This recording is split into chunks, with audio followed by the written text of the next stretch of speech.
Yesus sudah menyerahkan tubuh dan darahnya. Luar biasa, saudara. Untuk siapa? Untuk kita. Lalu pertanyaannya, lah kita, apa yang kita serahkan?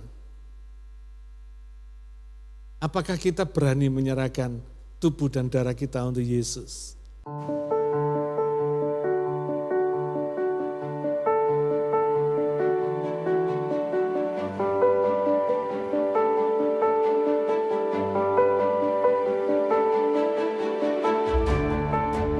Saudara, saya bersyukur tanpa terasa lagi hari ini sudah minggu pertama bulan yang ketiga. Ya, luar biasa cepatnya waktu berlalu. Ya. Karena itu kita mau merenungkan di minggu-minggu menjelang Paskah ini. Kita perlu belajar dari apa yang terjadi sebelum peristiwa kematian Tuhan Yesus di kayu salib. Hari ini khotbah saya berjudul Pesta Perpisahan. Siapa dulu yang ingat ketika saudara mengalami pesta perpisahan di sekolah saudara? Siapa yang masih ingat? Ya, masih ingat ya. Itu tandanya pesta perpisahan di sekolah kita itu sangat berkesan buat kita, betul? Ya. Saya masih ingat ketika itu guru atau kepala sekolah saya selalu berkata, memberikan pesan-pesan, ya setiap pesta perpisahan ada pesan-pesan. Saya masih ingat guru SD saya berkata, jangan nakal ya, karena saya waktu itu termasuk murid yang paling nakal, yang hampir tiap hari dihukum. Ya.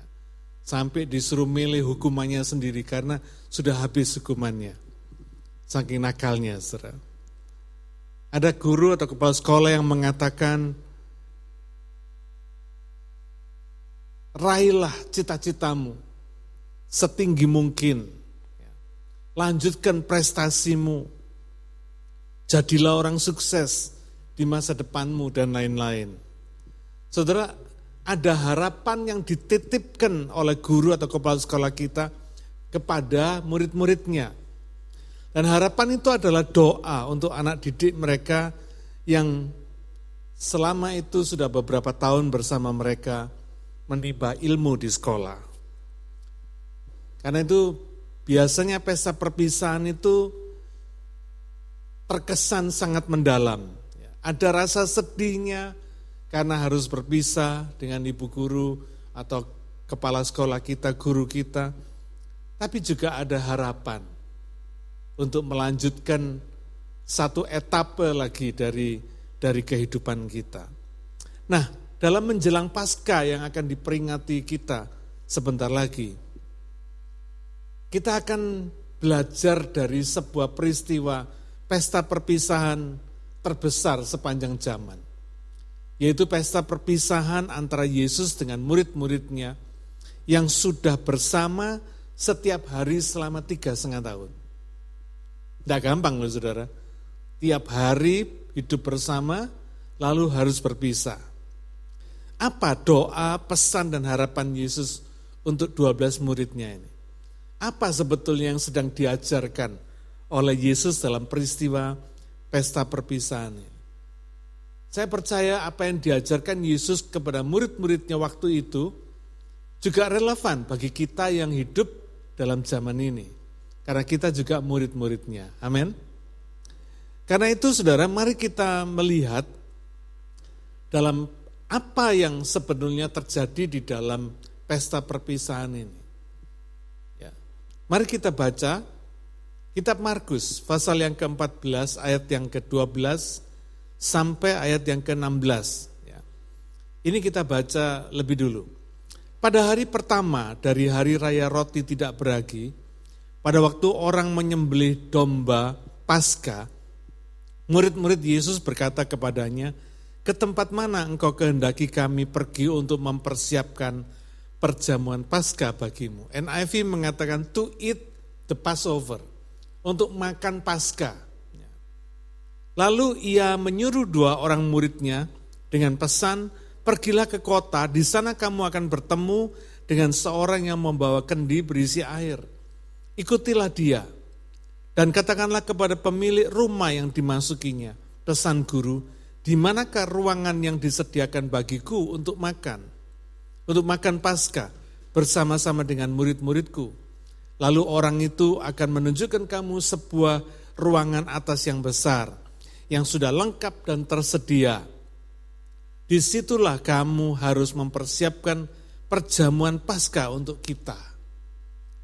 Maka berangkatlah kedua murid itu, dan setibanya di kota didapati mereka semua seperti yang dikatakan Yesus kepada mereka, lalu mempersiapkan Paskah. Saudara, bagi orang Yahudi, Paskah ini adalah salah satu hari raya terbesar di dalam sekian banyak hari raya mereka. Hari raya Paskah ini memperingati keluarnya nenek moyang mereka dari Mesir. Kebebasan nenek moyang mereka dari budak menjadi orang merdeka. Itu sebabnya hari raya Paskah ini dirayakan secara besar-besaran. Dengan cara menyembelih domba Paskah untuk dimakan bersama keluarga, bersama komunitas mereka, bersama teman-teman, saudara-saudara mereka, tidak boleh ada yang kelewatan. Itu sebabnya murid-murid Yesus bertanya kepadanya, di mana kami harus mempersiapkan perjamuan Paskah untukmu? Kira-kira kalau zaman sekarang pertanyaannya itu, di mana kita akan pesta Paskah ini? Di restoran mana, di tempat mana, kira-kira begitu.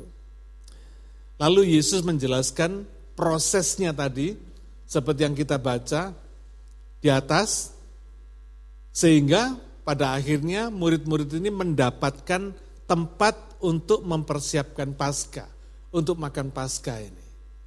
Ya, saudara, perhatikan di sini. Proses ini disebut sebagai proses persiapan. Bagian yang pertama dari peristiwa perpisahan ini adalah persiapannya. Ternyata untuk sebuah pesta perpisahan bersama Yesus, Tuhan sedang mempersiapkan, ada persiapannya. Bukan cuma sekedar berpisah, tapi ada perpisahan dan ada persiapan. Nah, persiapan ini yang ditunjukkan oleh Yesus melalui prosesnya yang unik, prosesnya yang luar biasa, proses yang tidak seperti biasa. Kalau saudara pada waktu itu menjadi murid-murid Yesus, kira-kira saudara mau enggak mengikuti apa yang dikatakan oleh Yesus ini? Suruh pergi ke kota, suruh lihat nanti ada orang yang bawa jug, ya, bawa kendi air, suruh ngikutin orang ini, sampai di mana dia masuk rumah, baru suruh tanya kepada yang punya rumah. Saudara, saya percaya bagi murid-murid pada waktu itu, meskipun mereka orang-orang sederhana, tapi tidak bodoh-bodoh amat gitu ya. Mereka bisa berpikir, saudara. Mereka akan mikir gini lah, bagaimana kalau nanti di kota ada 5 orang yang bawa kendi air. Yang mana yang mau diikuti ini? Saudara, ada pertanyaan-pertanyaan yang pasti muncul pada waktu itu. Apalagi kalau disuruh tanya kepada yang punya rumah, di mana tempat yang menurut guru untuk apa yang sudah disediakan untuk guru untuk makan bersama-sama murid-muridnya. Saudara, ini satu perintah yang tidak biasa, yang unik sekali, yang agak aneh sekali, betul enggak?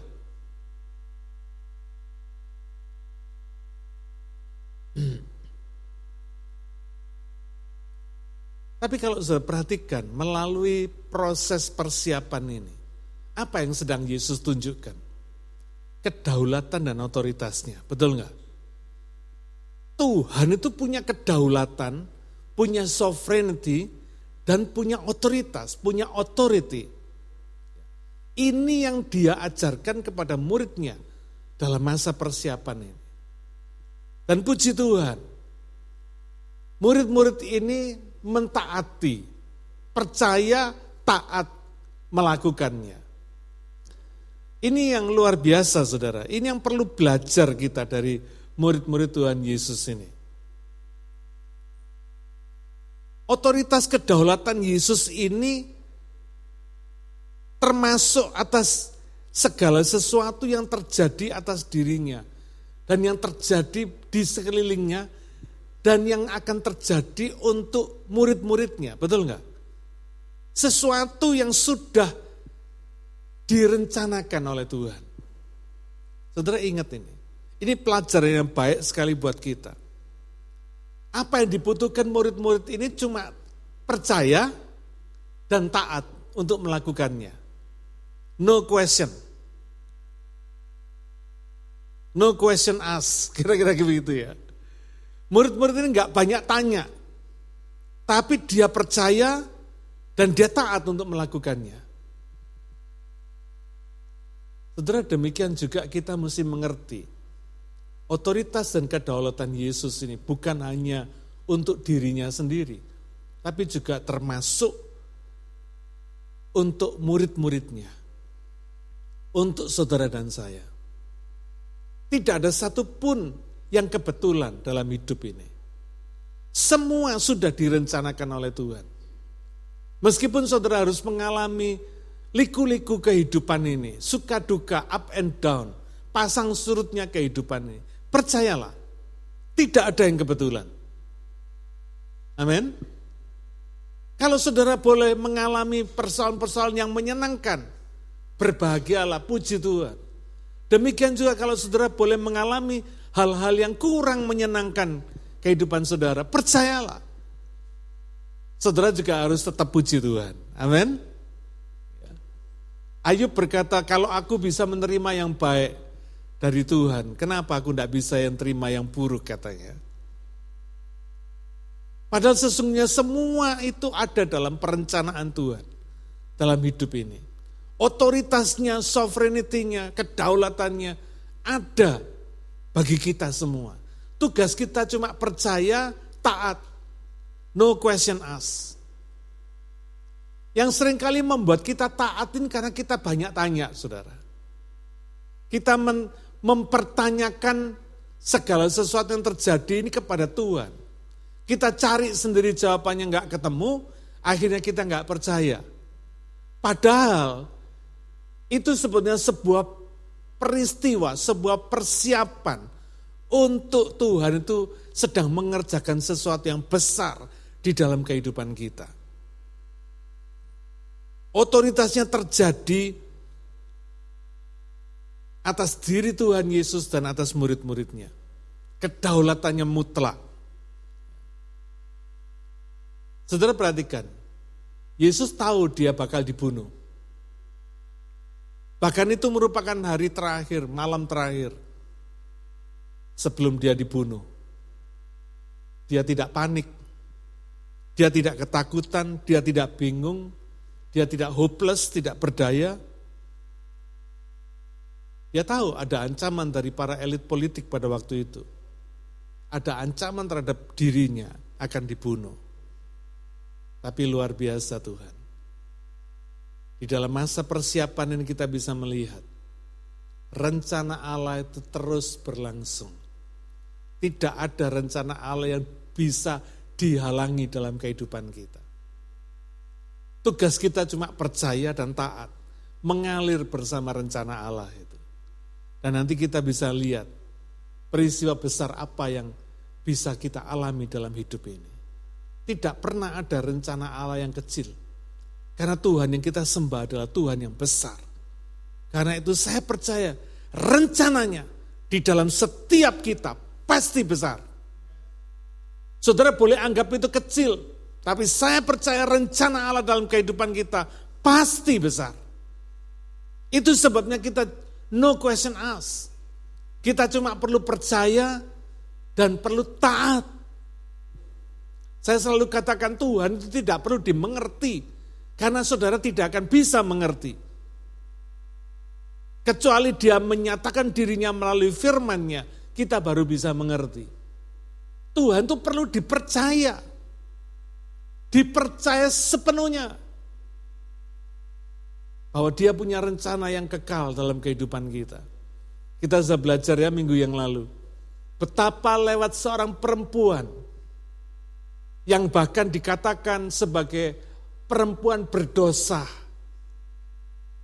tapi ternyata pengurapan atas Yesus sebelum kematiannya dilakukan oleh perempuan ini.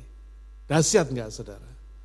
Siapa yang pernah mengira perempuan ini akan dipakai Tuhan untuk mengurapi Yesus sebelum penguburannya, untuk persiapan bagi penguburannya? Tidak ada yang tahu. Perempuan itu pun juga tidak tahu.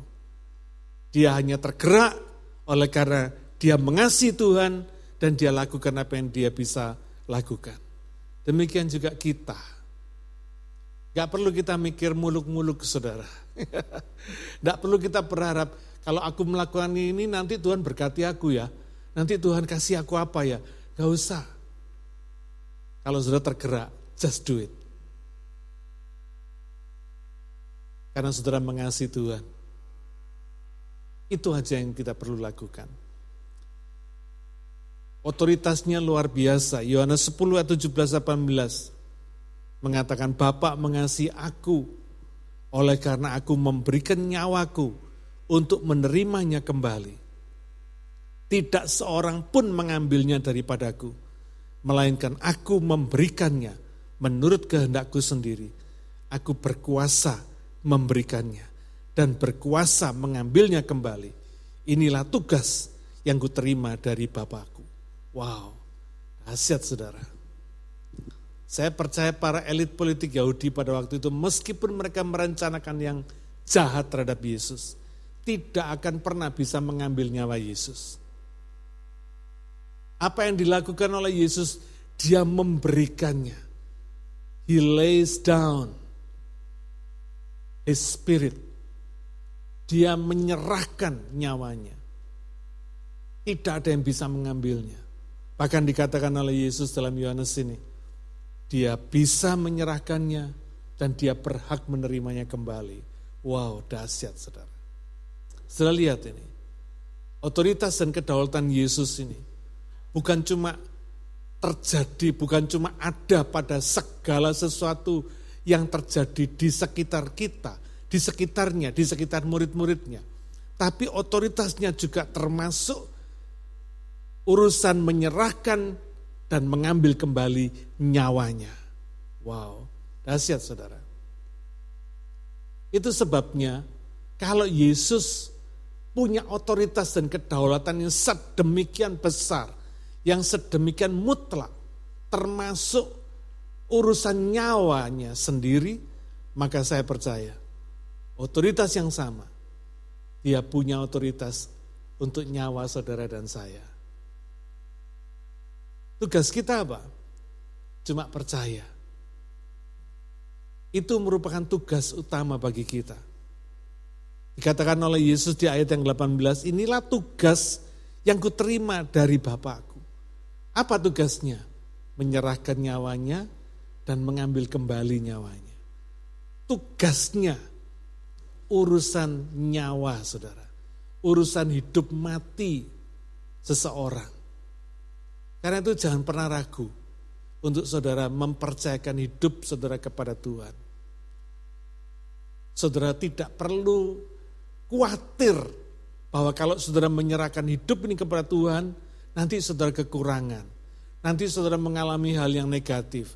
Nanti begini, nanti begitu. Gak usah pikir yang seperti itu. Percayalah, otoritas dan kedaulatan Tuhan Yesus atas nyawanya, demikian juga dia punya otoritas atas nyawa saudara dan saya. Percayakan nyawa kita kepada dia. Dia tahu bagaimana menyerahkan dan mengambil kembali nyawanya. Dia pun tahu bagaimana menyelamatkan nyawa saudara dan saya. Amin. Ya. Satu pertanyaan yang mungkin saudara belum pernah berpikir selama ini. Pertanyaan saya, apakah pada waktu Yesus makan Paskah itu, mereka menyembelih domba apa enggak? Yo, siapa yang berkata menyembelih domba? Siapa yang berkata, enggak pakai sembelih domba? Siapa yang berkata, tidak tahu?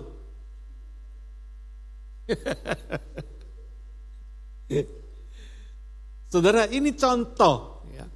Pertanyaan yang sebetulnya bisa kita tanyakan sebelumnya. Padahal kita sudah baca berkali-kali. Perhatikan ayat yang ke-12. Alkitab itu sudah bicara, tapi kita nggak pernah memperhatikannya. Apa ayat yang 12 berkata? Pada hari pertama dari hari raya roti tidak beragi, pada waktu orang menyembelih domba Paskah. Saya percaya peristiwa ini, Yesus itu bukan orang yang asal tabrak, tidak mengikuti peraturan, tidak mengikuti tradisi, tidak mengikuti hukum orang Yahudi. Tidak. Yesus itu orang yang taat kepada hukum yang memang harus dilakukan. Saya percaya pada waktu itu pun juga dia bersama murid-muridnya menyembelih domba Paskah. Tapi tidak pernah diceritakan. Dan tidak pernah ada hamba Tuhan yang menceritakan bahwa mereka ini menyembelih domba Paskah. Yang dibahas cuma bagaimana Yesus memecahkan roti dan minum anggur, membagikannya kepada murid-muridnya.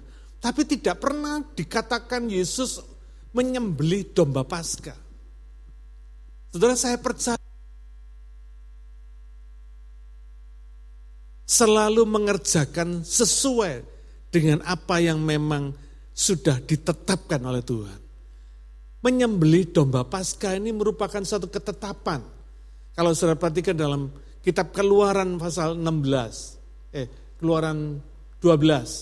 dan Ulangan pasal 16, saudara bisa ngelihat di situ, ya, bahwa menyembelih domba Paskah itu merupakan satu ketetapan, satu enactment, satu yang sudah harus dikerjakan. Karena ini merupakan satu peringatan, celebration terhadap apa yang sudah dikerjakan Tuhan kepada nenek moyang mereka untuk membawa mereka keluar dari Mesir.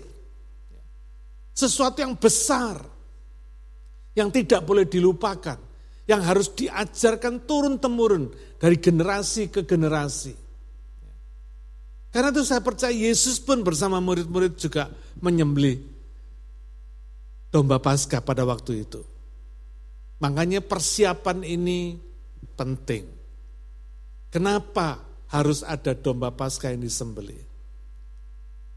Saudara ingat, domba Paskah ini pertama kali diperintahkan Tuhan untuk disembelih pada waktu malam terakhir sebelum Tuhan memberikan tulah ke-10 di Mesir pada waktu itu, yang akan mencabut nyawa orang dan binatang mereka kalau ketika Tuhan lewat tidak melihat tanda darah.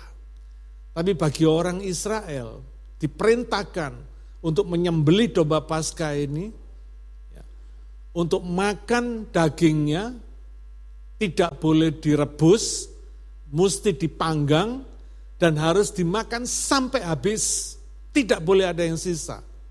Dan darahnya dioleskan di ambang pintu setiap orang Israel. Dan ketika malam itu Tuhan lewat, melihat tanda darah di ambang pintu mereka, Tuhan tidak menjamah, Tuhan melewati, makanya disebut Passover. Tuhan melewati rumah orang Israel dan mereka selamat. Tidak sampai anak sulung orang maupun binatang mereka mati. Ya. Saudara, betapa pentingnya peristiwa penyembelihan domba Paskah ini. Demikian juga, sebetulnya Yesus menunjukkan bahwa mereka dalam persiapan ini mereka juga menyembelih domba Paskah. Siapa yang dimaksudkan oleh Yesus? Yaitu dirinya sendiri. Dirinya sendiri. 1 Korintus 5 ayat yang ke-7 dan ke-8 mengatakan begini. Buanglah ragi yang lama itu supaya kamu menjadi adonan yang baru. Sebab kamu memang tidak beragi. Sebab anak domba Paskah kita juga telah disembelih, yaitu Kristus. Karena itu marilah kita berpesta, bukan dengan ragi yang lama, bukan pula dengan ragi keburukan dan kejahatan, tetapi dengan roti yang tidak beragi, yaitu kemurnian dan kebenaran. Hari itu sebetulnya Tuhan sedang mengajarkan satu prinsip kehidupan yang penting. Dengan menyembelih anak domba Paskah ini, dia mengakui anak domba Paskah ini menjadi gambaran bahwa dia sendiri yang akan disembelih malam itu. Akan dibunuh menjadi anak domba Paskah yang sesungguhnya. Anak domba Paskah secara jasmani itu merupakan gambaran dari anak domba Paskah yang sesungguhnya, yang secara rohani, yaitu Yesus sendiri.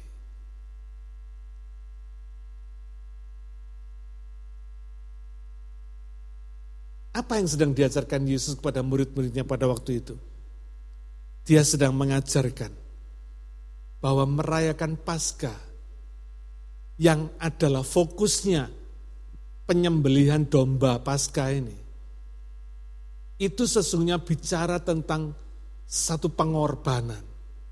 Yesus itu harus dikorbankan. Dia sudah harus menyerahkan dirinya, menyerahkan nyawanya demi keselamatan orang-orang yang diselamatkannya, yaitu orang-orang percaya. Paskah adalah pengorbanan Yesus. Dia berikan darahnya, dia berikan tubuhnya. Ada kesedihan.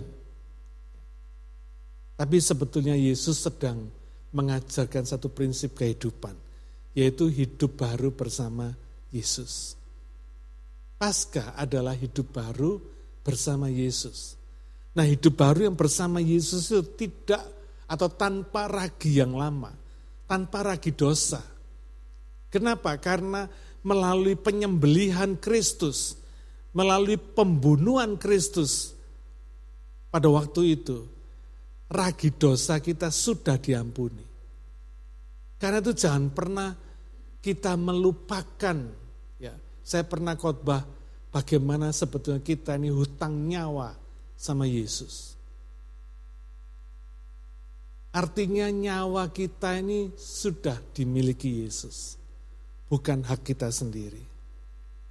Hidup bersama Yesus adalah hidup dengan ragi, hidup yang dengan roti tanpa ragi, roti tak beragi, yaitu kemurnian dan kebenaran.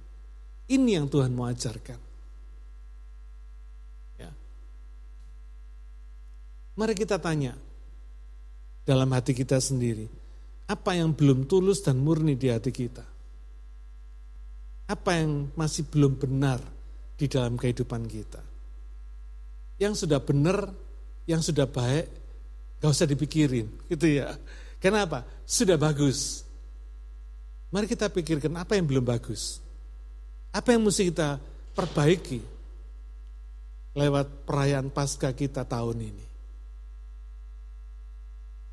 Jangan lanjutkan apa yang tidak bagus. Cuek bebek, jangan lanjutkan. Pasif, jangan lanjutkan. Mari kita hidup bersama Yesus, karena dia mati buat kita. Yang pertama, persiapan. Yang kedua, ada pesan. Markus 14 ayat 17. Kita lanjutkan.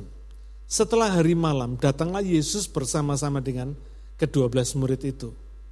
Ketika mereka duduk di situ dan sedang makan, Yesus berkata, "Aku berkata kepadamu, sesungguhnya seorang di antara kamu akan menyerahkan aku." Saudara, kitab NIV mengatakan betrays, mengkhianati aku. Bahasa Indonesia ini terlalu sopan, terlalu baik, ya. Terlalu ringan, saudara. Bahasa Inggris lebih pas artinya, betrays, mengkhianati aku. yaitu dia yang makan dengan aku. Maka sedihlah hati mereka dan seorang demi seorang berkata kepadanya, bukan aku ya Tuhan. Yang menjawab orang itu ialah salah seorang dari kamu, yang 12 ini. Dia yang mencelupkan roti ke dalam satu pinggan dengan aku. Anak manusia memang akan pergi sesuai dengan yang ada tertulis tentang dia. Akan tetapi celakalah orang yang olehnya anak manusia itu diserahkan. Kembali, kata yang dipakai adalah betrays, who betrays the Son of Man. Adalah lebih baik bagi orang itu sekiranya ia tidak dilahirkan. Ketika Yesus dan murid-muridnya sedang makan, Yesus mengambil roti, mengucap berkat, memecah-mecahkannya, lalu memberikannya kepada mereka dan berkata, ambillah, inilah tubuhku. Sesudah itu ia mengambil cawan, mengucap syukur, lalu memberikannya kepada mereka, dan mereka semuanya minum dari cawan itu. Dan ia berkata kepada mereka, inilah darahku, darah perjanjian yang ditumpahkan bagi banyak orang. NIV mengatakan for many, bukan bagi semua orang. Banyak hamba Tuhan keliru dalam hal ini. Yesus mati bagi semua orang. Oh enggak. Bukan loh saudara. Perhatikan ini. Bagi banyak orang. Darahnya ditumpahkan bagi banyak orang. For many katanya. Not all. Kenapa? Yaitu orang-orang yang percaya. Kematian Yesus tidak akan ada artinya bagi orang-orang yang tidak percaya. Tapi bagi orang-orang percaya, bagi banyak orang ini, yang percaya ini, kematian Yesus itu powerful banget saudara. Yaitu kematian yang menyelamatkan, dia mati supaya orang percaya ini bisa hidup. Kalau Yesus tidak mati, orang percaya ini yang akan mati. Kita yang akan mati. Karena apa? Kita mati di dalam dosa. Tapi karena Yesus mati, dia mengubur dosa itu. Yang membuat orang percaya, yang asalnya orang berdosa, boleh hidup. Ya. Aku berkata kepadamu, sesungguhnya aku tidak akan minum lagi hasil pokok anggur sampai pada hari aku meminumnya, yaitu yang baru dalam kerajaan Allah. Saudara perhatikan di sini, otoritas dan kedaulatan Yesus itu luar biasa sekali. Ya.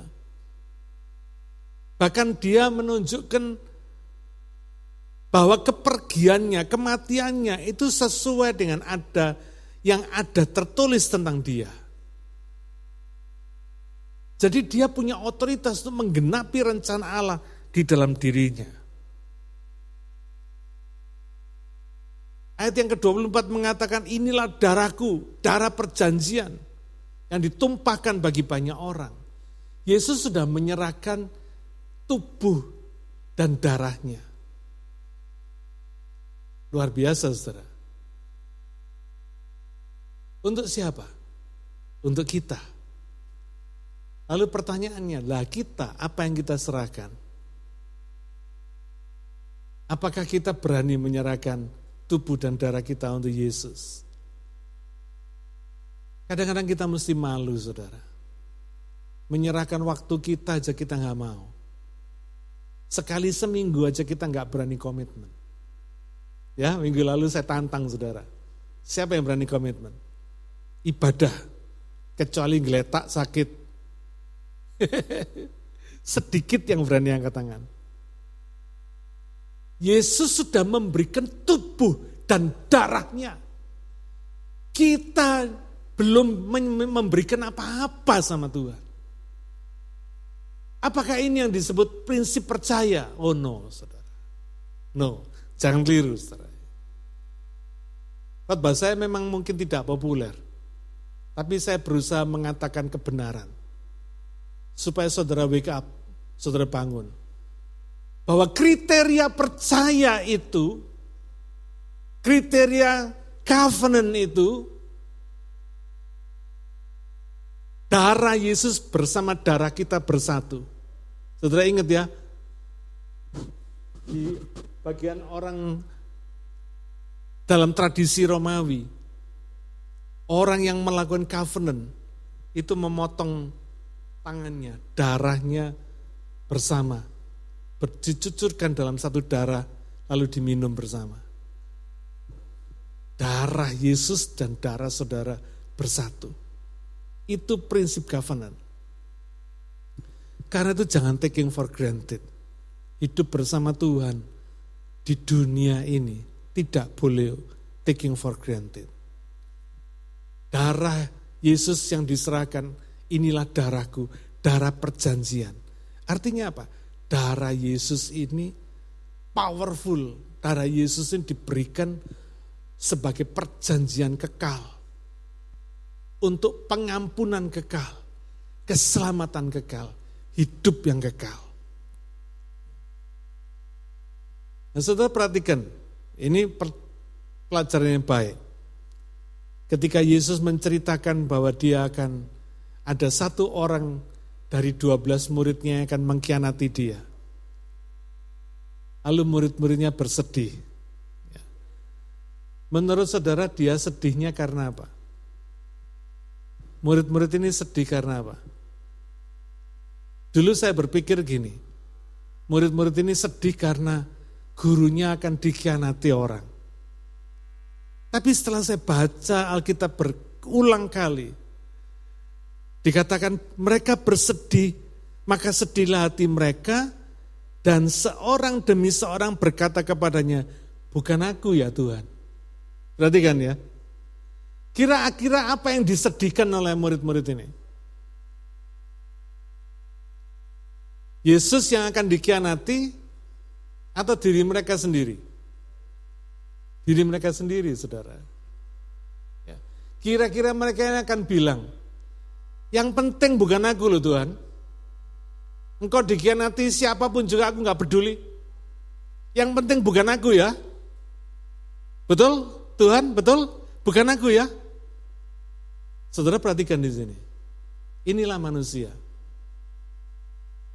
Egonya dalam menghadapi situasi yang paling sulit sekalipun. Ego masih tidak bisa dihilangkan, saudara.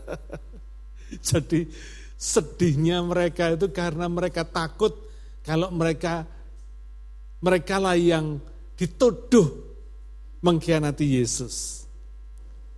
Itu sedihnya mereka. Makanya mereka bilang, bukan aku ya Tuhan. Bukan aku loh Tuhan. Betul Tuhan, bukan aku ya. Dia gak peduli apa yang terjadi pada Tuhan.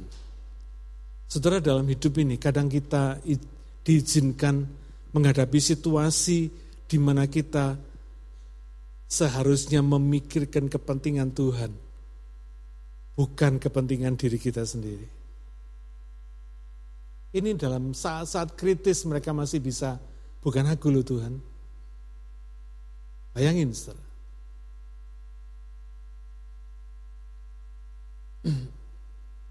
Minggu lalu ketika EGM, gereja baik, gereja kita didoakan karena kondisi keuangan gereja kita sangat berkurang. Ketika itu dalam hati saya ada satu perasaan untuk share hal ini kepada saudara. Ketika kita tahu keadaan gereja kita mengalami kondisi keuangan yang berkurang, itulah momentum bagi kita sebetulnya. Untuk lebih mengasihi Tuhan dan lebih mengasihi gereja Tuhan. Amin. Untuk lebih memikirkan kepentingan pekerjaan Tuhan melalui gereja ini, lebih daripada kepentingan kita sendiri. Saudara, gereja kita ini dipakai Tuhan luar biasa. Menjangkau dunia. Makanya dulu ketika saya mulai minta Roni untuk menaruh khotbah-khotbah kita di website dan di channel-channel sosial media, saya selalu katakan, gereja kita ini Tuhan tetapkan melayani di lokal tapi menjangkau global. Dan ini memang terjadi, saudara. Ya. Sampai hari ini subscribers channel YouTube kita terus bertambah, 3.000 lebih. Bahkan mulai hari 2 Jumat yang lalu, kita setiap Jumat saya mengajar homiletik kepada orang-orang yang mau belajar. Mulai dari 2 Jumat yang lalu, 1 jemaat global kita dari Brunei mengikuti pelajaran homiletik kita. Karena dia rindu belajar. Ternyata dia tahu ada pelajaran, ada homiletik setiap hari Jumat. Dan dia ikut, dia bersaksi betapa sulitnya berbakti di Brunei sana, saudara. Pengkhotbah 3 ayat 1 berkata, untuk segala sesuatu ada masanya, untuk apapun di bawah langit ada waktunya. Artinya mereka ngomong, ya nanti ajalah dipikirin, Tuhan itu nanti aja dipikirin, ada waktunya. Ada waktunya. Tapi saya katakan pada mereka, tapi ingat loh, ada waktunya di mana satu saat tidak ada waktu lagi. Saudara, tidak ada waktu lagi, ini kita yang tidak tahu. Kapan? Karena itu mari kita hidup dengan waspada dan berjaga-jaga, mempercayai Tuhan sepenuh hati. Amin.